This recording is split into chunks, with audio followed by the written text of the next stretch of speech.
un ciudadano de aquel país, quien lo mandó a sus campos a cuidar cerdos. Tanta hambre tenía que hubiera querido llenarse el estómago con la comida que daban los cerdos, pero aún así nadie le daba nada. Por fin recapacitó y se dijo: ¿cuántos jornaleros de mi padre tienen comida de sobra y yo aquí me muero de hambre? Tengo que volver a mi padre y decirle: papá, he pecado contra el cielo y contra ti, ya no merezco que se me llame tu hijo. Trátame como si fuera uno de tus jornaleros. Así que emprendió el viaje y se fue a su padre. Todavía estaba lejos cuando su padre lo vio y se compadeció de él. Salió corriendo a su encuentro, lo abrazó y lo besó. El joven le dijo: papá, he pecado contra el cielo y contra ti, ya no merezco que se me llame tu hijo. Pero el padre ordenó a sus siervos: pronto, traigan la mejor ropa para vestirlo, póngale también un anillo en el dedo y sandalias en los pies. Traigan el ternero más gordo y mátenlo para celebrar un banquete, porque este hijo mío estaba muerto, pero ahora ha vuelto a la vida. Se había perdido, pero ya lo hemos encontrado. Así que empezaron a hacer fiesta. Muy bien, entonces la parábola que vamos a ver es el hijo pródigo, ¿no? El hijo pródigo. No he leído todo el hijo pródigo, ahorita solamente he leído un fragmento, porque luego vamos a ir analizando parte por parte. ¿Ya? Vamos a poner Lucas 15 del 11. En realidad es hasta el 32. Es una de las parábolas más largas de Jesús. ¿Qué dijimos que tenemos que hacer primero para poder saber realmente lo que nos quiere explicar Jesús y no confundir lo que nos quiere enseñar en cuanto a las parábolas? Muy bien, tenemos que encontrar primero el propósito. Y para que hallemos el propósito, tenemos que, por lo general, retroceder un poco.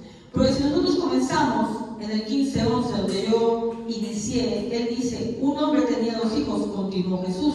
No sé cómo lo dice, cómo dicen en la versión de ustedes, en la Reina Valera. Un hombre tenía 2 hijos. También dijo: un hombre tenía 2 hijos. Si yo digo continuó, también, ¿a qué me estoy refiriendo? ¿Qué está pasando ahí? Que estoy continuando con una explicación. Quiere decir que esta parábola es parte de una explicación más extensa.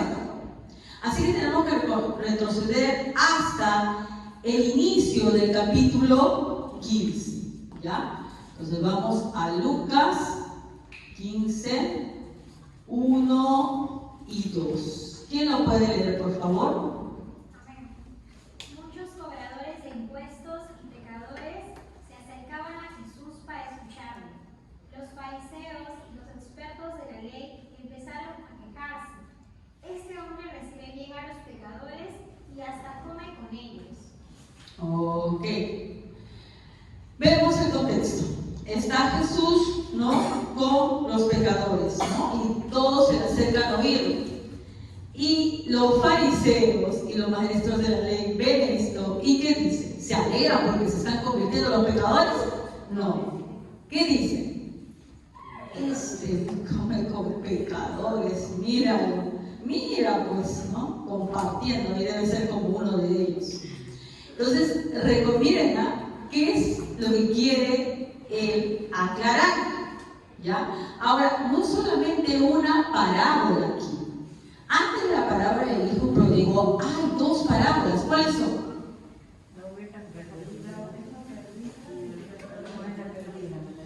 Oveja. Ay, mire cómo estoy escribiendo, por Dios. Objeto estoy escribiendo. Ya. ¿Qué es? Oveja perdida. ¿Qué más? La moneda está perdida, ¿no? Y yo siempre pensaba que ese título estaba bien, pero acá hablamos de hijos. Hijo perdido, dice. Ah, qué bueno, miren, el hijo perdido, pero no debería ser el hijo perdido. Debería ser. Acá en la mayoría es el padre amoroso. Ah, también puede ser. Pero ya que estamos hablando de perdidos, ¿ya? Los hijos perdidos. Porque hay dos hijos, no hay uno. Sino que siempre nos centramos solamente en el primer hijo, ¿ya? Pero luego nos vamos a dar cuenta, ¿no?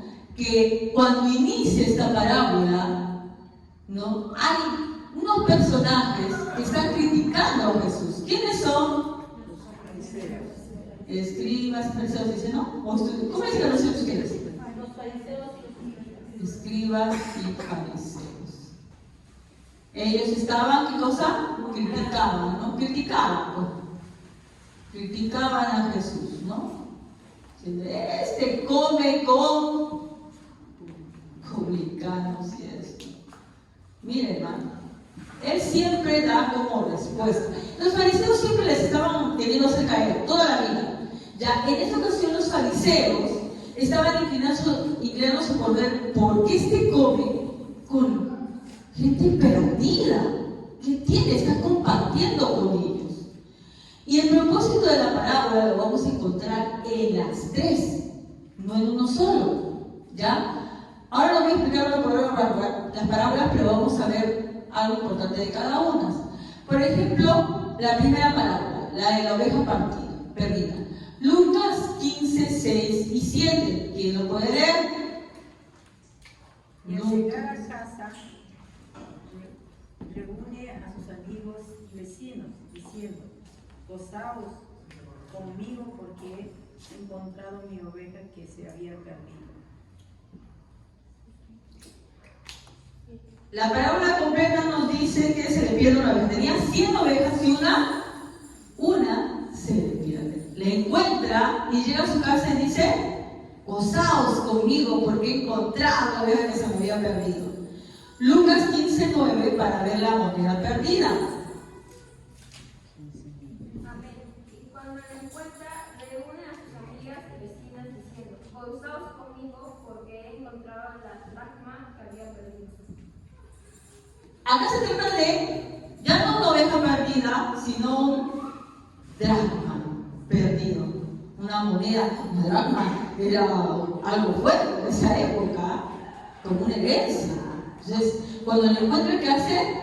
Dice, reúne a sus amistades, en ambos, ¿no? Reúne a sus amistades, tanto el pastor reúne a sus amigos, como la señora que había perdido la moneda, reúne a sus amigas, amigos y dice, vamos a celebrar. Y si vamos a lo que hemos leído, a Lucas 15, 22, 23 y 24. Lucas 15, 22 al 24. ¿Qué dice? Hagamos, quizá, pero léalo completo, a ver qué dice. Pero el padre ordenó a sus siervos: pronto, traigan la mejor ropa para vestirlo, póngale también un anillo en el dedo, sandalias en los pies, traigan el terreno más gordo y mátenlo para celebrar un banquete. Porque este hijo mío estaba muerto, pero ahora ha vuelto a la vida. Se había perdido, pero ya lo hemos encontrado. Así que empezaron a hacer la fiesta. Los judíos no comían carne todo el tiempo, por si acaso, solamente para ocasiones muy especiales mataban un carnero. No es que todos los días cuando vamos a comprar un kilito de carne, no así nomás. Para eventos muy especiales se mataba un ovejito carnero. Y él viene su hijo y mata un carnero y hace una fiesta. En los tres estamos hablando que le habían perdido: una oveja perdida, una moneda perdida, un hijo perdido. Bueno, casi dos hijos perdidos, ¿ya? Perdido. ¿Y qué hace cuando retorna? ¿Qué hace el padre? En el primero, el pastor se alegra. El pastor es Jesús, alegrándose, ¿no? En el segundo, la mujer también representa a Jesús. Y en el tercero es el padre, también representando, ¿no? A nuestro Padre Dios. Ustedes saben que ellos son trinos, ¿ya? Entonces, ¿cuál será el propósito de la parábola?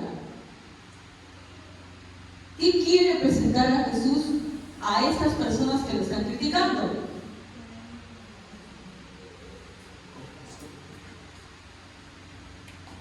el gozo que deberían tener por un pecador arrepentido. Acabo de poner arrepentido porque no me alcanza para ver. El problema era que los fariseos que estaban mirando y se alegraban, no, ellos solamente estaban ávidos y criticar. Mira, ¿cómo es posible que coma con esta gente? Y él le narra estas 3 parábolas, no solamente ellos, sino todos los que están ahí. Recordemos que muchos de los fariseos tenían el oído totalmente endurecido, no entendían nada, escuchaban, no entendían, y si entendían un poco, les daba cólera. ¿Ya? Entonces, vemos aquí, ¿no?, que Jesús le da un ejemplo de cosas perdidas, animal perdido, cosas perdidas, hijos perdidos, y cómo al volver ellos a ser encontrados, en las dos primeras parábolas, son buscados y encontrados, ¿verdad? Y en la otra, el hijo viene, aunque de alguna forma también es buscado y encontrado, ¿ya? Y cómo cuando son recibidos, cuando son encontrados, hay una fiesta. Es decir, nosotros deberíamos gozarnos por cada vez que alguien conoce a Dios. Pero como estábamos viendo, los dueños de la fe, entre comillas, en esa época, no se gozaban por eso. No se gozaban, más bien criticaban, ¿verdad? Entonces estamos viendo que el propósito es el gozo que deberían tener por un pecador arrepentido. Y ahora sí, vamos a buscar Mateo 9:13 para terminar con el propósito. Mateo 9:13. Mateo 9:13 para cerrar esta parte ya. Y ese era un problema que tenían siempre. Cada vez que lo veían conversando con cobradores de impuestos, publicanos, siempre lo criticaban. ¿Qué dice Mateo 9:13? Y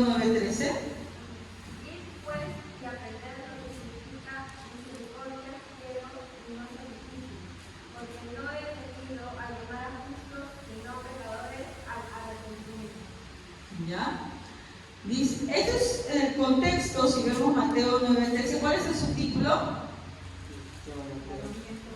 Llamamiento de Mateo. ¿Qué era Mateo? ¿Se acuerdan? El apóstol que era un publicano. Cuando se arrepiente, invita a Jesús a su casa. Y él obviamente va, ¿no? Entonces entra, ¿no?, y se reúne con ellos. ¿Y qué dicen los fariseos? Si retrocedemos un poquito, en el 11 dice, cuando los fariseos vieron eso, le preguntaron a sus discípulos, ¿por qué come su maestro con recaudadores de impuestos y con pecadores? Vamos a ver que eso es recurrente. Cada vez que lo ven a él conversando en casa de los publicanos, de personas así, ellos van a criticar. Al ver esto que sucede con esto, no son los sanos los que necesitan médicos, no los enfermos. Pero vayan a aprender qué significa esto. Lo que pido de ustedes es misericordia y no sacrificio. Porque no he venido a llamar a los justos. No he venido a llamar. ¿Se dice? A llamar a los justos. A llamar a los justos. ¿Hay justos? No hay justos. No hay ni un justo, dice. ¿Por qué le dice así? No he venido a llamar a los justos. Porque ellos se creían justos. Se creían. Porque también dice, yo he venido por los enfermos, no por los sanos. Hay sanos en este mundo. No hay ningún sano de alma. Todos estamos agonizantes, ¿verdad? Es más, la Biblia dice, en ese caso, no sabe el enfermo, pero en otras palabras la Biblia dice, muertos, ¿verdad? No hay ni sanos, ni hay justos. Pero hay que regresar a lo que nosotros vimos cuando vimos el Sermón del Monte. ¿Cómo comienza el Sermón del Monte, la primera bienaventuranza? Exacto. Es que los que se consideran sanos y justos, por ellos no viene Dios. Para que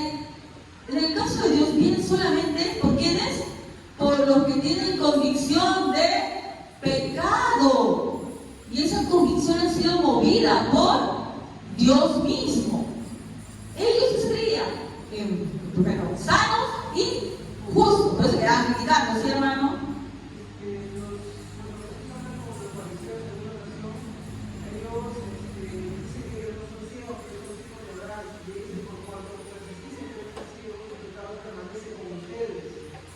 Incluso dijeron, no, nosotros nunca hemos sido esclavos de nadie, ¿no? Independientemente de que históricamente fueron esclavos un montón de veces, ya Jesús se refería más a que son esclavos del pecado. ¿Pero qué se consideraban ellos? Justos.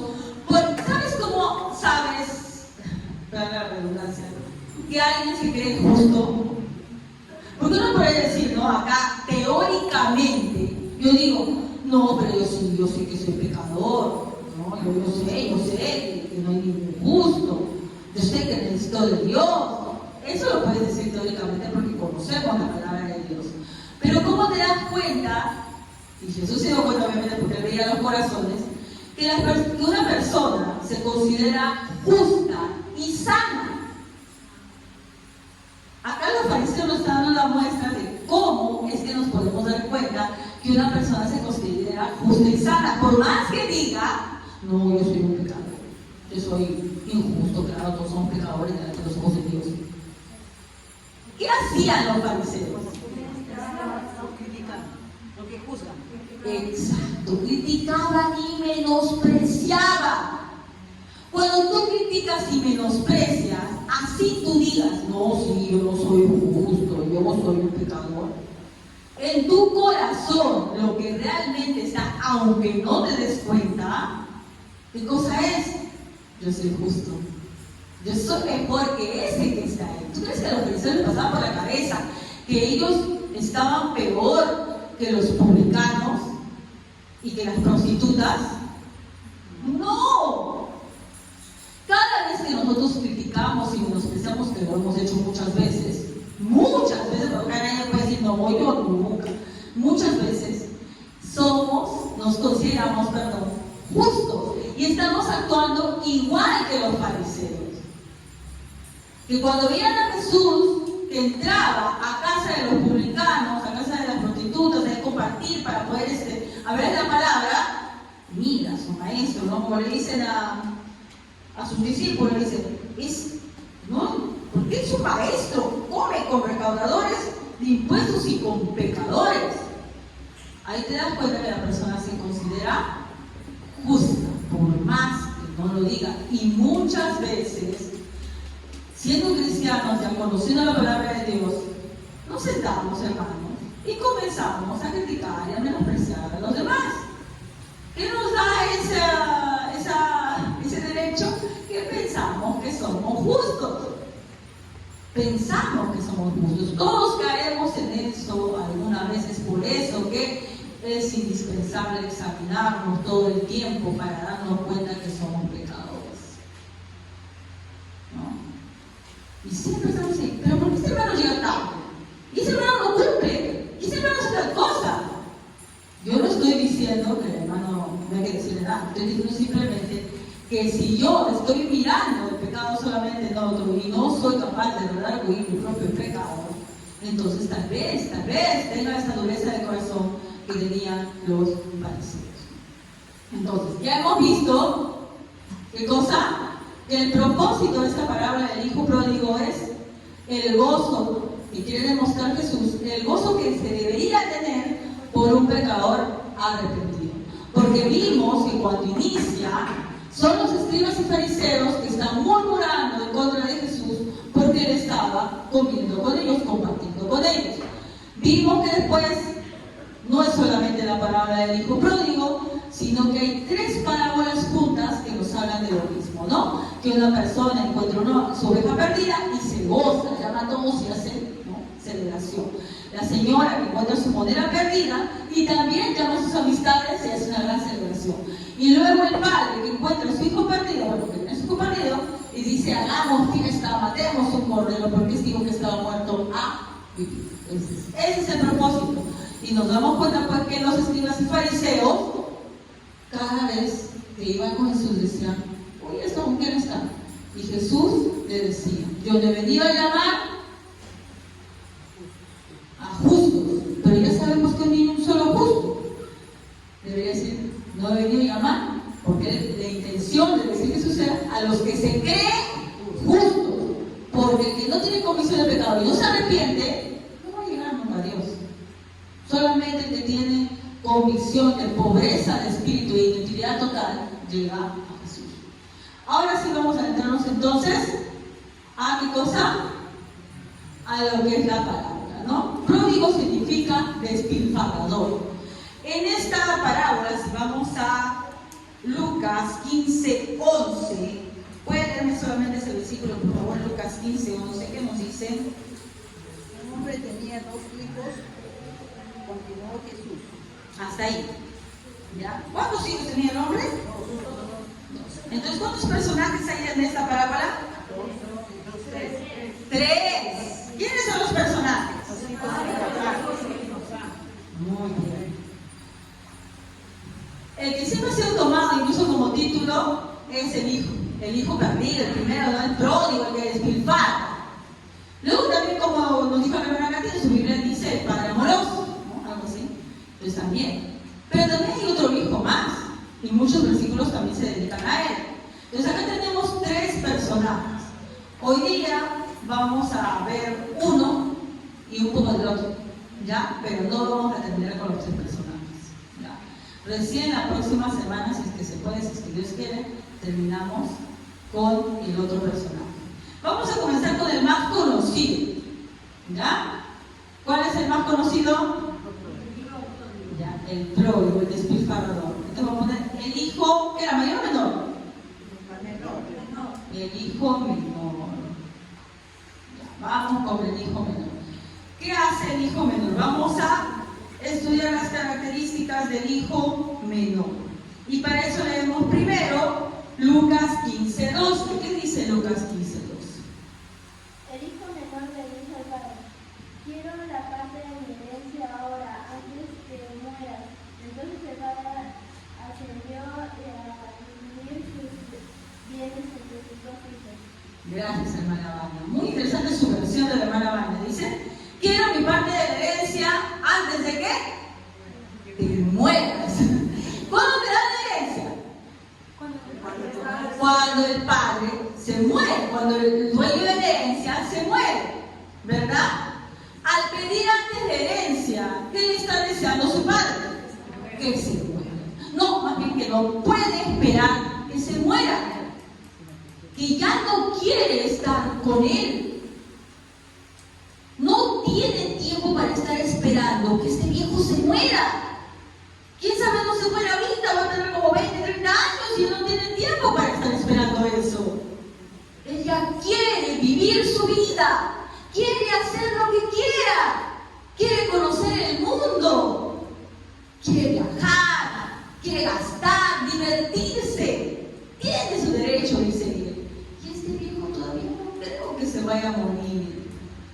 ¿Qué representa aquí?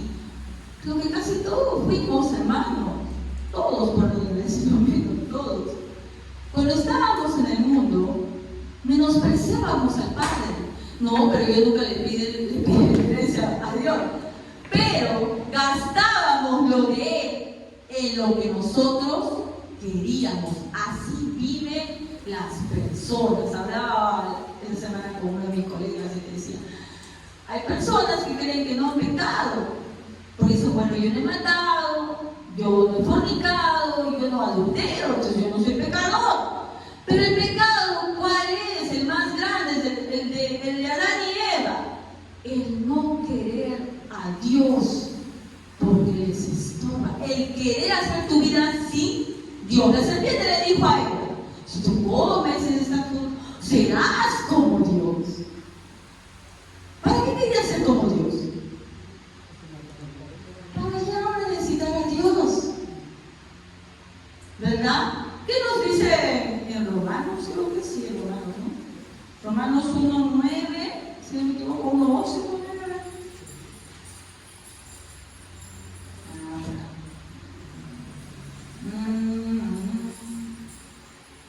No, después, 19. Desde el 20, porque desde la creación del mundo las cualidades invisibles de Dios, es decir, su eterno poder, su naturaleza divina, se perciben claramente a través de lo que Él ha creado. De modo que nadie tiene excusa. A pesar de haber conocido a Dios, no lo glorificaron como a Dios ni le dieron gracias, sino que se extraviaron en sus inútiles razonamientos y se les oscureció su insensato corazón. A pesar de que todos muestran que hay un creador y un Dios, ellos no le dan la gloria como a Dios, no le dan las gracias, simplemente agarran lo que, como este hijo, piden la herencia y quieren gastarlo como quieren. Entonces, la primera característica de este hijo, ¿no?, es el desprecio por su padre.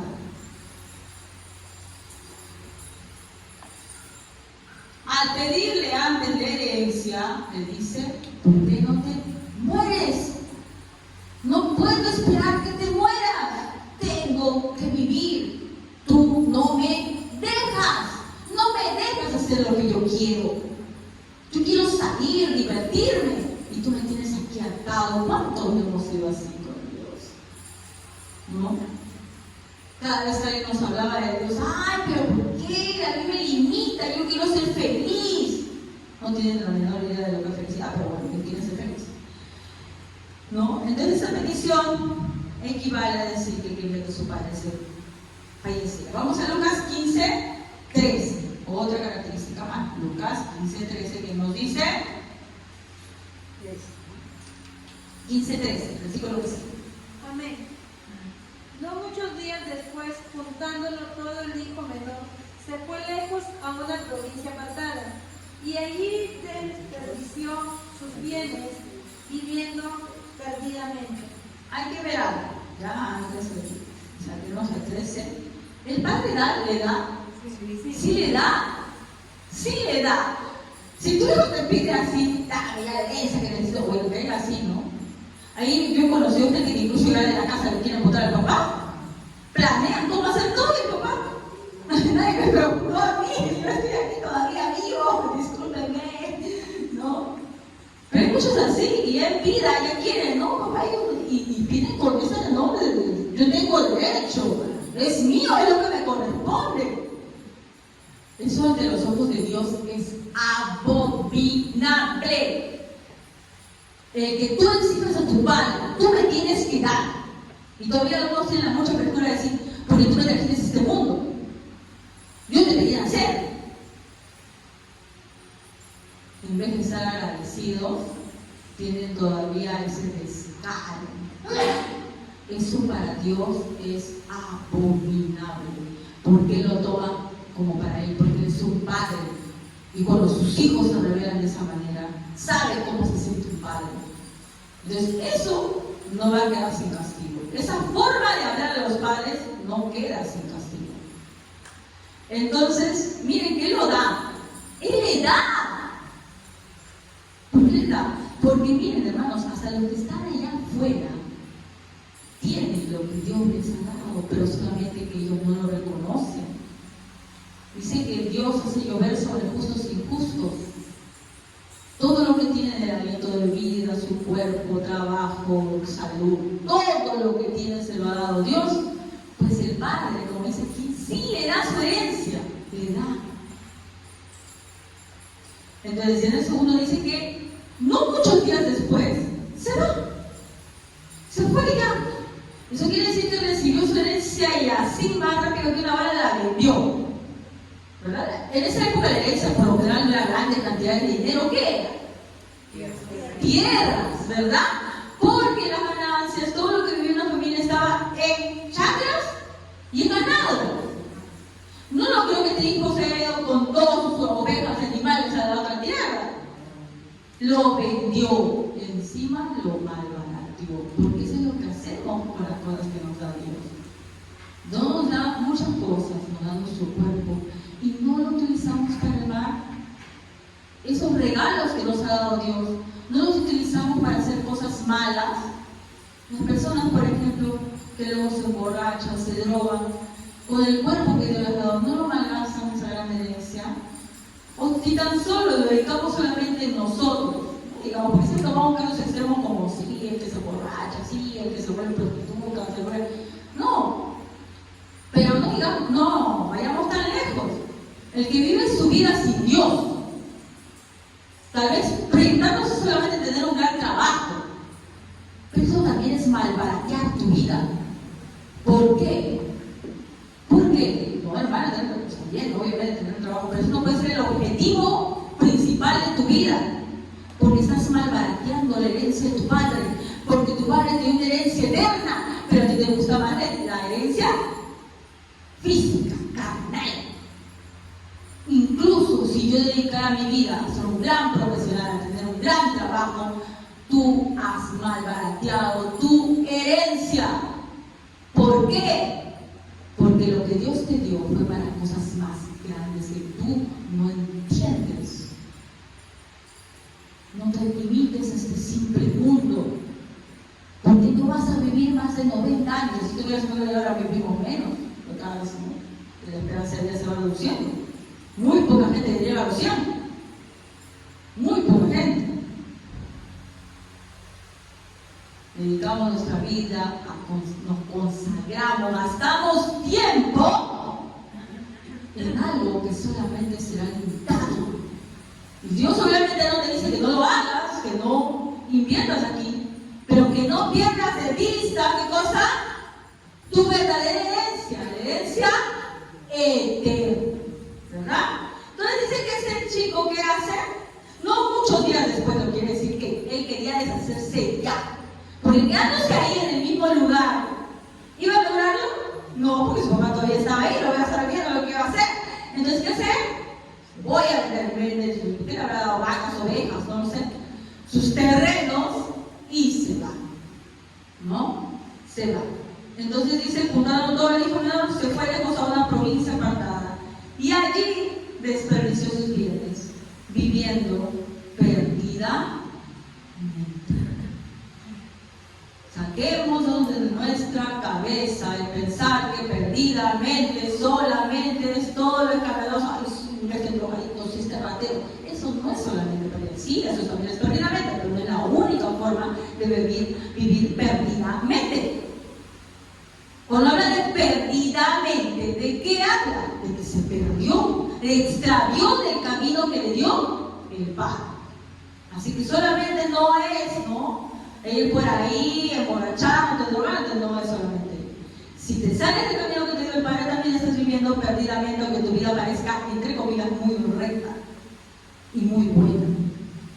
Entonces, vamos a ver, hermanos, Jeremías 2:13, que aquí algo que el profeta dice nos va a ayudar a entender. Jeremías 2:13.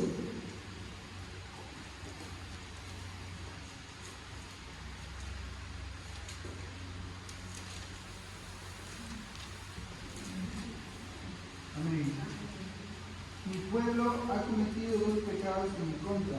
Me ha abandonado a mí, fuente de agua viva, y luego ha cavado sus propias cisternas. Pero esas cisternas están rotas y no pueden darles agua. Amén. En Jeremías 2:13 va a resumir estas dos características. Jeremías 2:13. Miren lo que el pueblo de Israel siempre hacía. Miren, dice primero, ¿no? Porque dos males ha hecho mi pueblo, ¿no? ¿Qué dice? Me ha abandonado a mí, desprecio por el Padre, ¿verdad? Me ha abandonado a mí, fuente de aguas vivas, y ha cavado para sí cisternas rotas, agrietadas. Esto es cuando uno desperdicia, no utiliza y desperdicia las cosas que el Padre nos da. ¿Por qué? Porque son cisternas rotas. Nada en este mundo te va a complacer. La única fuente de agua viva del cual no vas a tener sed más, ¿te acuerdas cuando le dijo a la mujer samaritana? Es Jesús. Yo puedo enfocar mi vida en los estudios, en mi trabajo, y no me va a llenar porque es una cisterna rota. Puedo enfocar mi vida en mi pareja, pero es una cisterna rota. Nunca me va a dar la felicidad, nunca. Puedo enfocar mi vida, qué sé yo, en viajar por el mundo, pero es una cisterna rota. La única fuente de agua viva inagotable es Dios. Nadie más.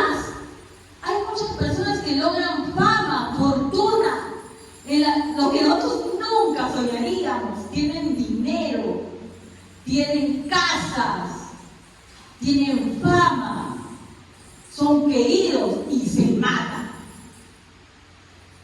¿Por qué? Porque pusieron su meta en una cisterna rota.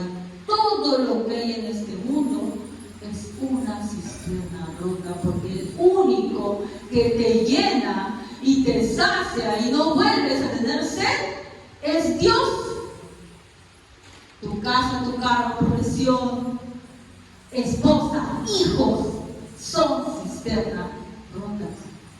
Ay, no, qué mal, hermano, mis hijos. Bueno, las cosas yo entiendo, pero la persona no te sacia. Tu esposo, obviamente la Biblia te manda amarlo, a tu esposo te manda amarlo, pero no te va a saciar. A tus hijos también te van a amarlo, pero no te va a saciar. Nunca busques algo en lo que no te puede dar. El único que es fuente de aguas vivas es Dios. O cuando le dijo, ven a mí, que su fuente de agua viva, le dijo, no, y también que de tu esposo, y de tus hijos. No lo son. Ahora, si vamos en escala, obviamente las cosas materiales están mucho más alejadas. No, los seres humanos pueden estar un poco más cerca, pero Dios siempre es la única fuente agotable. Entonces dice que él tiene estas dos características, ¿no? Primero, desprecia a su padre y luego malgasta lo que le da a su padre.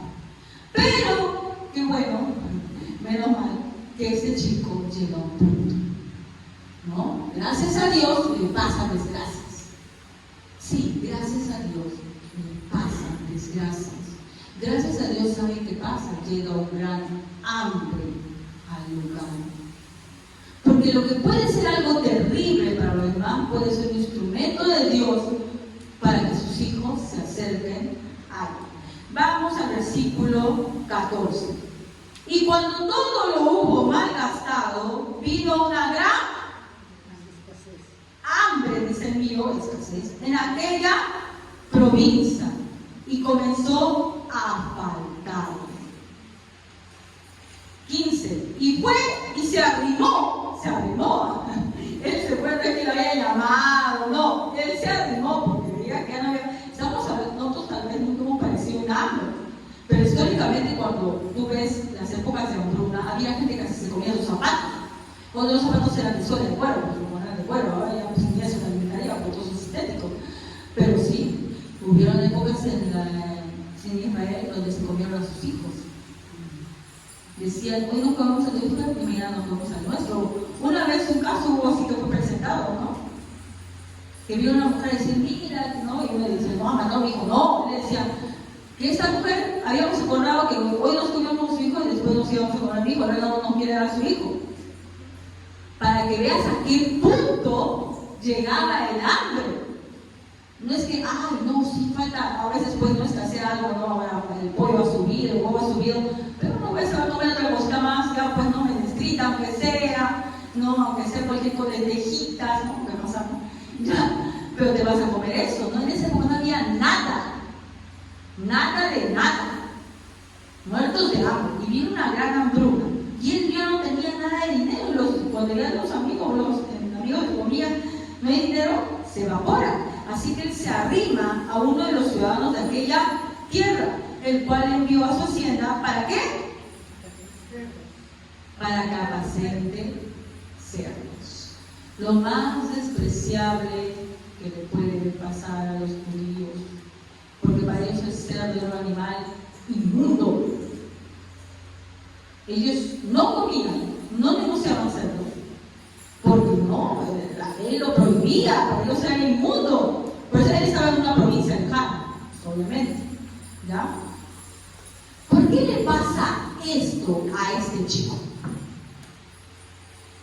Pobrecito, ¿una desgracia? Dios está trabajando en qué cosa? La salvación.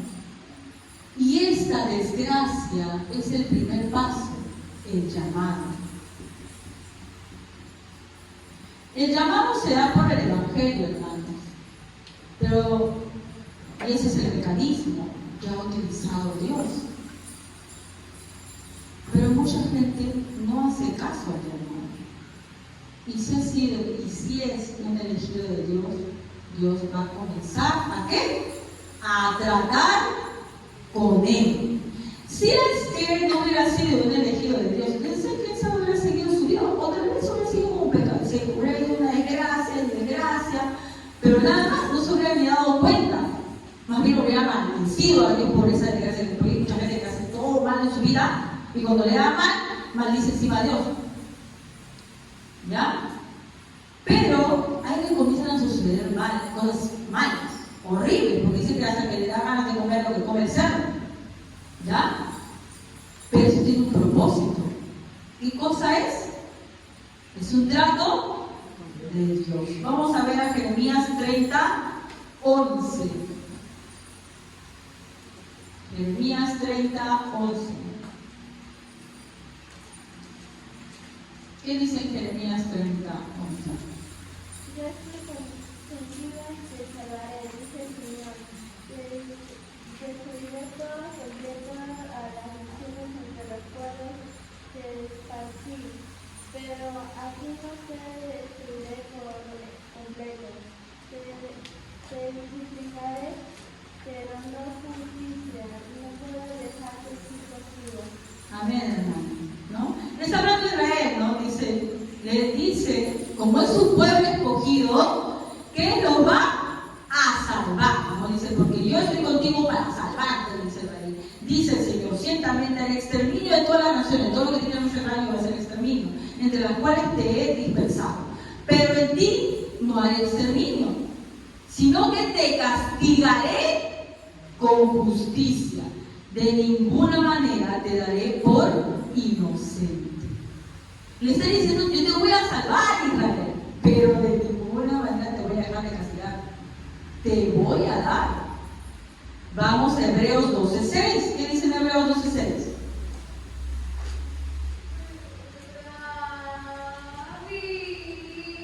Porque el Señor el que ama, disciplina y azota a todo el que recibe por hijo. Entonces, este azote que está recibiendo este chico, esta hambruna, el cual implica ir hasta los cerdos, ¿no? A desear comer la comida de los cerdos, es un trato de Dios con él. Hay personas que si no le pasa algo, si no sufren, no se acercan a Dios. Si es que no que todos. Si es que a veces vamos bien caminando por este mundo y todo nos sale bien, es muy la gran mayoría de personas se acercan a Dios es porque alguna desgracia pasó, una muerte, una enfermedad, un esposo adúltero, una esposa adúltera, pérdida de trabajo, pérdida de algo importante, y en ese sufrimiento Dios lo utiliza para que despierte. Porque cuando todo le va bien, como decía la oración esta, ¿no? No me des mucho para que me olvide de ti. Nos olvidamos de él. Entonces Dios utiliza estos medios para llamar. Porque si no, este chico si hubiera seguido teniendo dinero, feliz de la vida. Pero hay personas, hermanos, que yo veo que hacen el mal y siguen felices, hermanos, siguen prosperando todavía. ¿Por qué será? Y Dios no los escogió. Porque Él no corrige a los que no son sus hijos. Los deja ser.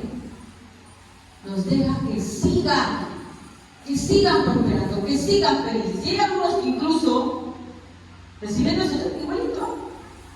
Siguen también. Deben tener ese pero siguen en su vida. Le dirán al Señor más al fondo. ¿Por qué? Porque Él nos escogió desde antes. No es que nos convertimos y vieron sus hijos después, es que ya nos había escogido, tenía un plan para nosotros. Ahora cuando me decía, tú me escogiste desde el vientre de mi madre. Él decía eso, pero no es desde el vientre de su madre. Es mucho antes. Pero decía así, pues, ¿no? Antes que te formara dentro del vientre de madre, ¿no? Yo te escogí por profeta.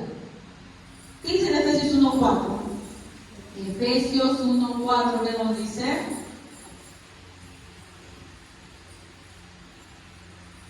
A ver. Según nos escogió en Él antes de la fundación del mundo, para que fuésemos santos y sin mancha delante de Él. ¿Desde cuándo dice? Desde ahí Él ya te tenía en la mente. ¿Y cuál era? Yo te había predestinado para ser lo que eres hoy. Así que va a utilizar los medios necesarios para que tú vuelvas. Dice que busca la oveja, busca la moneda y te encuentra. De esta manera este hijo pródigo fue encontrado. Entonces nos quedamos en el llamado. Luego procede la regeneración. ¿Cómo procede en este joven la regeneración? Vamos a buscar ahí mismo nomás Lucas 15:17. Lucas 15:17, ¿qué dice? Porque nos vamos a terminar con el hijo pródigo. ¿Por quién te capacitó y se dijo? ¿Cuántos jornaleros de mi padre tienen comida de sobra y yo aquí me muero de hambre? Amén, ¿no? Dice en la versión Reina Valera, y volviendo en sí. ¿Qué dice que esa persona cómo estaba andando? Es que cuando la gente me dice, pero ¿por qué este hombre se desgracia? Sigue así. Está fuera de sí. Es Dios el que te hace reaccionar. Es Dios el que te despierta. Uno sigue con el camino, no sabe ni a dónde va. Y volviendo en sí, vamos como de camino a un abismo, pero como zombies. Y si Dios no se trata con nosotros, seguimos de frente, con toda la muerte. Pero dice que este joven recibe el trato de Dios y vuelve en sí, como si en algún momento hubiera estado totalmente herido. Volviendo en sí, se acuerda y dice, ¿cuántos jornaleros hay en la casa de mi padre? ¿No? Los jornaleros eran los que trabajaban por día, ya eran menos que los siervos, porque los siervos vivían ahí, en la casa, con el dueño.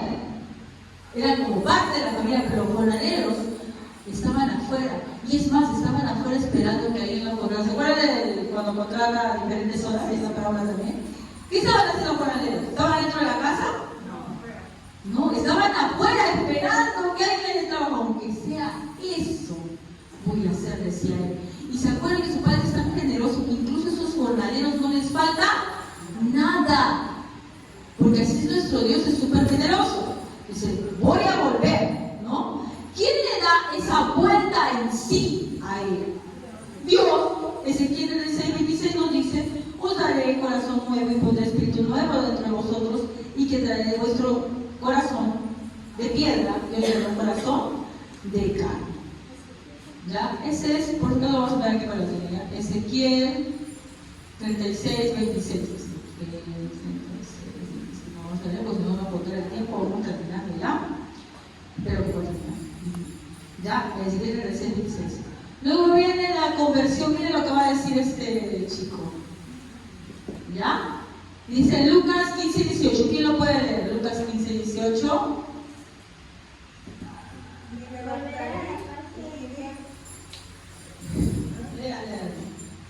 Me levantaré y iré a mi padre y le diré, Padre, he pecado contra el cielo y contra ti.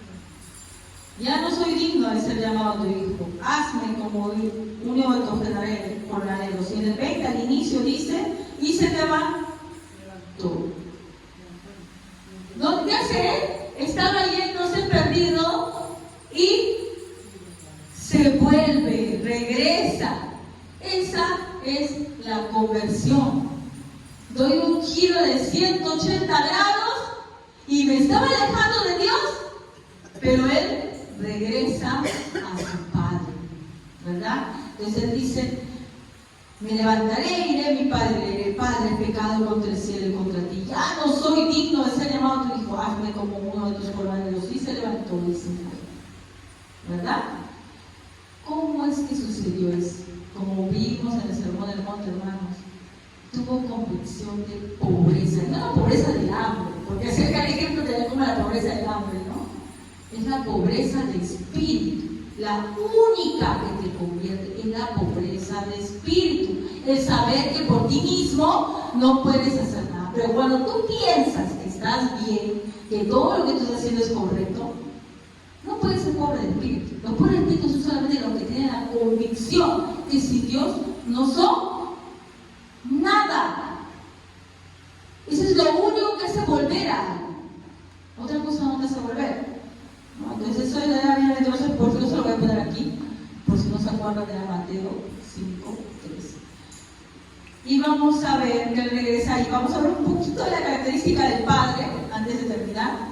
La próxima semana veremos más las características del Padre y la del hermano mayor, ¿no? Que es, yo diría que el hermano mayor vendría a ser más central, porque recuerden que a quién les estaba respondiendo con esa parábola y los había incluido en su parábola. Ellos eran el hermano mayor. Eso lo vemos la próxima semana. Entonces vamos a ver un poquito del Padre. ¿Qué dice el Padre? ¿Qué pasa con el Padre? No sé qué número era, pero acá puedo pasar el Padre. Creo que era 3, ¿no? ¿Sí o no? Creo que sí. Ya. El Padre, Lucas 15:20. ¿Qué dice? ¿Qué hace el Padre? Levantando este niño a su padre, y cuando aún estaba lejos, volvió a su padre y fue movido a misericordia, y corrió y se echó sobre su cuello y le besó. Dice que él se levanta, se va, y cuando aún estaba lejos, el Padre lo ve. ¿Y qué hace el Padre? Se va. ¿Corre el hijo o corre el Padre? El Padre corre. ¿Cómo es la ropa de esa época, hermanos? Hasta abajo. ¿Para qué tú corres? ¿Qué tienes que hacer? Baltarte.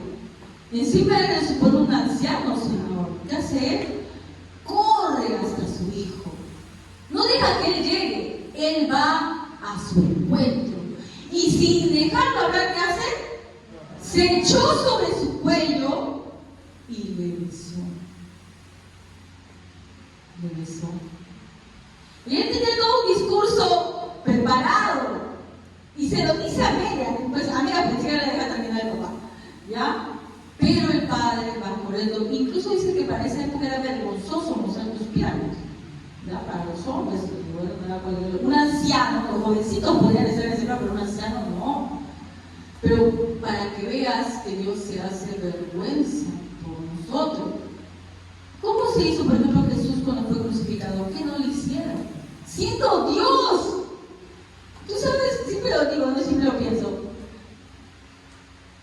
¿Cómo solamente con un pensamiento hubiera fulminado a todos aquellos que lo estaban flagelando? Lo que estamos viendo, ¿no? Por Semana Santa, la crucifixión y cómo lo golpeaban y todo lo demás. Solamente una palabra de su boca y no hubiera sido ni polvo, ni nadie se hubiera acordado de su existencia. Pero por amor a nosotros, Él soportó esa vergüenza, esa humillación, ¿verdad? Entonces vemos ahí el gran amor del Padre por sus hijos. Segunda de Pedro 3:9. ¿Qué nos dice Segunda de Pedro 3:9?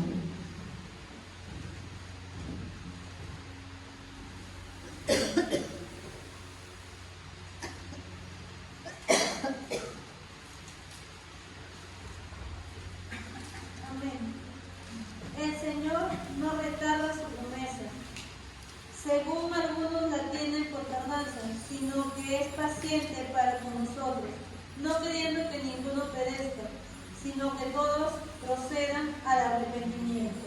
No queriendo que no. Es que ahí es una carta, si ves tú, Pedro está hablando de la destrucción, ¿no? De cómo van a morir, van a ir a si retrocedemos un poquito, pero retrocedemos aquí para que más o menos entendamos. Porque este versículo se tiene que entender bien, porque si no, lo vamos a hacer. Estamos en 2 Pedro 3:9. tiene de algunos de tardanza, más bien tiene paciencia con ustedes, porque no quiere que nadie perezca en ese momento, no se arrepienta. Él quiere que todos se arrepientan. Esa es la voluntad de Dios. Pero sabemos que el hombre, ¿qué hace? Desprecia el sacrificio de Cristo. ¿Ya? Pero el sacrificio sí es perfecto para quienes. Para los que son salvos. Porque si fuera para todos y todos los expresaríamos, no sería el sacrificio perfecto. Pero el sacrificio es perfecto porque es para los que son salvos. Si nosotros retrocedemos, está hablando de lo malo. Miren, el versículo 7 dice: y ahora por esa misma palabra el cielo y la tierra están guardados para el fuego, reservados el día del juicio y de la destrucción de los, ¿qué dice ahí? Impíos. ¿Qué está diciendo ahí? Pero en un momento, hermano, no entiendo. En el 9 me dice que no quiere que nadie se pierda. Pero en el 7 me dice que ya está reservado el fuego para los impíos. Entonces, si quieren que se pierdan, no se pierdan, entonces para que preparar el infierno. Si no quieren que se pierdan. Por esto es importante leer todo. Por eso es importante leer todo y no agarrar un versículo y pensar que con eso ya lo sabemos todo. Tengo que leer todo el contexto.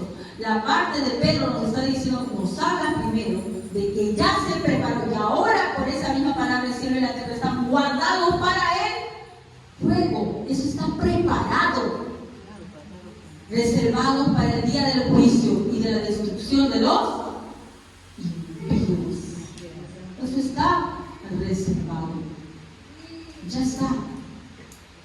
Y luego más adelante les digo, no quieren que nadie se pierda. ¿Me entienden? Pero lamentablemente se va a perder. Hay gente que se va a perder. Pero vamos a ver entonces que el amor de Dios es grandísimo, que Él a su tiempo murió incluso por los que no lo merecían y borra nuestros pecados, ¿verdad?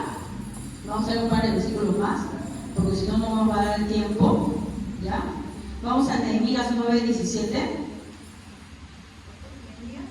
Sí, Nehemías 9:17.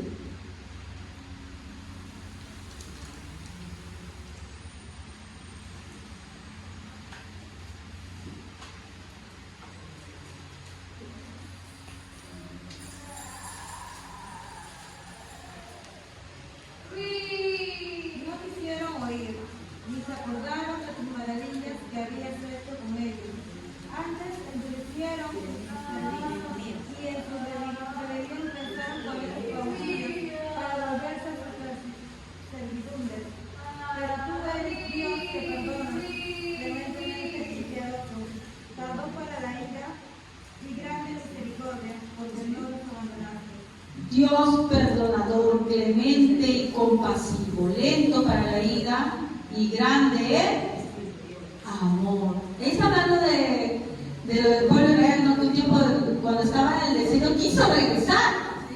Ellos querían agarrar y dijo, vamos a empezar a ser esclavos porque aquí no nos ayuda en nada. Pero ¿qué sucede? Que Dios los perdona una vez más, ¿no? Los castiga, pero los perdona. Cuando somos sus hijos nos castiga, pero nos perdona, ¿verdad?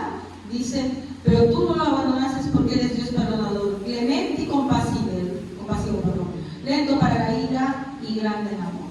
Y ahora sí cerramos con Romanos 5, del 6 al 8.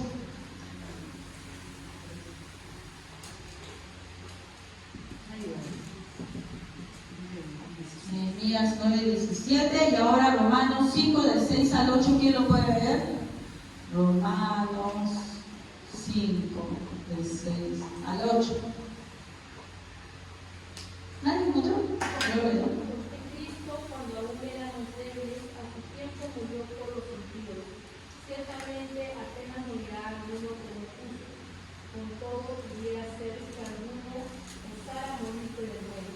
Mas Dios muestra su amor para con nosotros, en que siendo aún pecadores, Cristo murió por nosotros. ¿A quién se refiere? ¿Por quiénes murió? Por todos, hermana, porque dice impíos. Ay, Señor.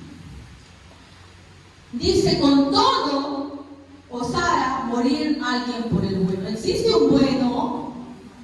No. Esto es lo mismo que cuando vimos Yo no he venido por los sanos. Yo no he venido por los justos. ¿Hay justos y hay sanos? No hay ni justos, ni sanos, ni buenos. ¿Entiendan? No hay ni justos, ni santos, ni buenos. Cuando dice, por todos, ¿usted considera que es bueno? Porque si no estamos en plan fariseo. Versión farisea. Porque como me dijo el hermano una vez, y tiene mucha razón cuando estaba hablando una vez, hermano, muchas veces nos convertimos con la convicción del pecado. Cuando llegamos aquí a Cristo tenemos la convicción del pecado porque hemos venido totalmente pecadores y venimos totalmente en humildad. Pero la enfermedad, el virus del fariseísmo se nos mete al corazón. Entonces lo que antes era una pobreza de espíritu porque reconocías que tú no eres nada sin Él, se convierte en algo meritorio y comienzas a creer que eres justo, eres santo y eres bueno y te conviertas en un fariseo. Cuando ustedes lean en la Biblia justo, sano y bueno, cuando Jesús le dijo no solamente hay uno, tenga mucho cuidado, hermano. Usted no puede estar de acuerdo con lo que yo digo, pero no quiera parecer ante Dios justo, santo y bueno. ¿Por qué? No me importa si está de acuerdo conmigo, pero bueno, si usted quiere decirme eso a Dios, allá usted, sinceramente, allá usted. Yo la verdad tendría bastante temor de ante Él considerarme justa, santa y buena, porque no lo soy, pero es usted. Usted pensará que podrá decir como lo dijeron, ¿no? En tu nombre echamos fuera demonios, en tu nombre. ¿Tú crees que un convertido le va a decir eso a Dios? Un convertido solamente está diciendo gracias por la misericordia. Solamente va a decir eso. Gracias, Señor, no tengo palabras para decirte porque yo no me merecía nada.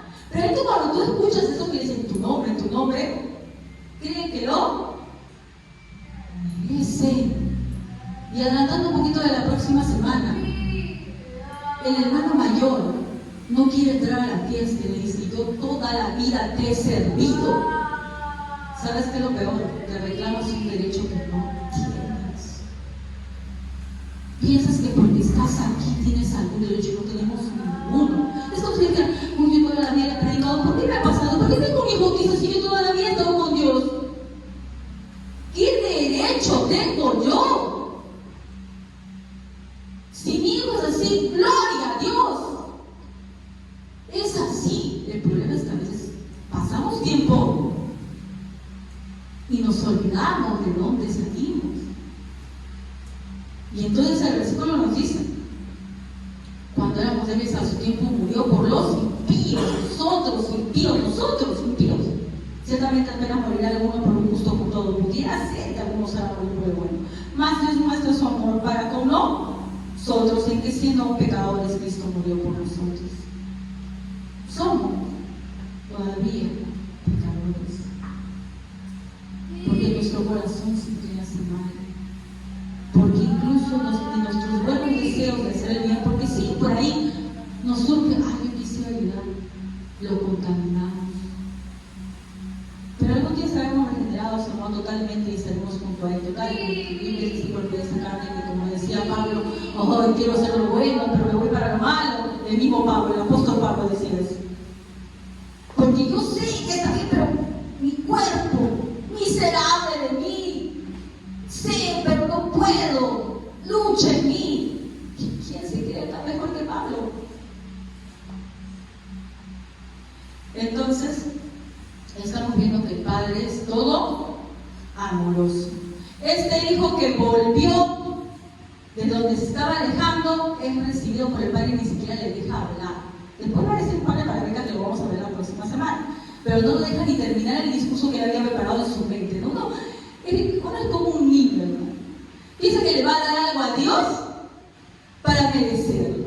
Este hijo, en su arrepentimiento, piensa y dice, bueno, volveré a donde mi padre y le diré, ¿qué le puedo decir? ¿Qué hago? Le voy a decir que me agarren como uno de sus corraleros. No importa, así no importa. Ya voy a ir con eso. Pero basta ahí, el padre no le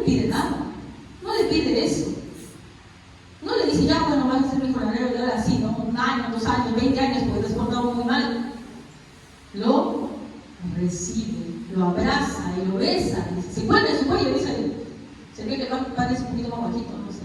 Se cuelga de su cuello, lo besa y lo recibe. Porque no es por lo que tú hagas, ni vengas a prometer a Dios, como muchas veces hemos hecho incluso, ¿no? Y yo lo he hecho también. Dios mío, si yo voy a hacer tal cosa, y yo me voy a traer, pero por favor, dame, y pensamos que podemos dar algo a cambio. Y no podemos dar nada a cambio, su amor es inmerecido, su amor es gratuito.